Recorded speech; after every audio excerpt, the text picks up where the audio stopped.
नमस्कार दोस्तों, मेरे चैनल में आपका स्वागत है। प्रकृति व्यापकतम अर्थ में प्राकृतिक, भौतिक या पदार्थिक जगत या ब्रह्मांड है। प्रकृति का संदर्भ भौतिक जगत के दृग्विषय से हो सकता है और सामान्यतः जीवन से भी हो सकता है।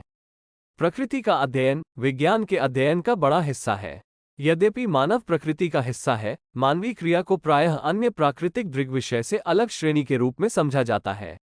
पृथ्वी एकमात्र ऐसा ग्रह है जिसे जीवन का समर्थन करने के लिए जाना जाता है, और इसकी प्राकृतिक विशेषताएं वैज्ञानिक अनुसंधान के कई क्षेत्रों का विषय है।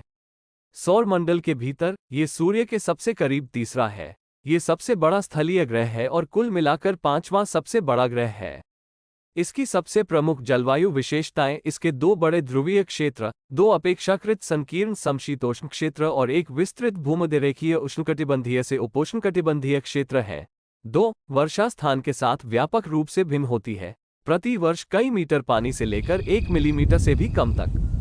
पृथ्वी की सतह का 71% हिस्सा खारे पानी के महासागरों से ढका है। शेष में महाद्वीप और द्वीप हैं, जिनमें से अधिकांश उत्तरी गोलार्ध में बसे हुए हैं। पृथ्वी भूवैज्ञानिक और जैविक प्रक्रियाओं के माध्यम से विकसित हुई है, जिसने मूल स्थितियों के निशान छोड़े हैं।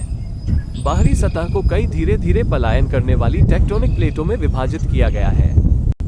इंटीरियर सक्रिय रहता है, प्लास्टिक मेंटल की एक मोटी परत और एक लोहे से भरे कोर के साथ, जो एक चुंबकीय क्षेत्र उत्पन्न करता है। ये लौह कोर एक ठोस आंतरिक चरण और एक तरल बाहरी चरण से बना है।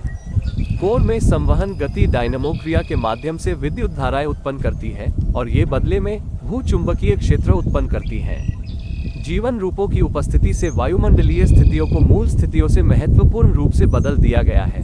3. जो एक पारिस्थितिक संतुलन बनाते हैं जो सतह की स्थिति को स्थिर करता है।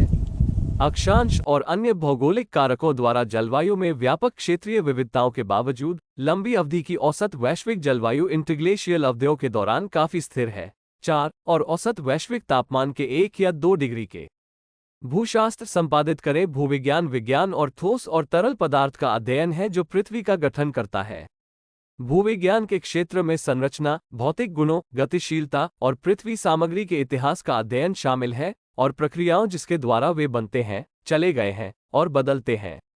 यह क्षेत्र एक प्रमुख शैक्षणिक अनुशासन है, और खनिज और हाइड्रोकार्बन निष्कर्षण, प्राकृतिक खतरों के बारे में जानकारी और कुछ भू तकनीकी इंजीनियरिंग क्षेत्रों और पिछली मौसम और वातावरण को समझने के लिए भी महत्वपूर्ण है।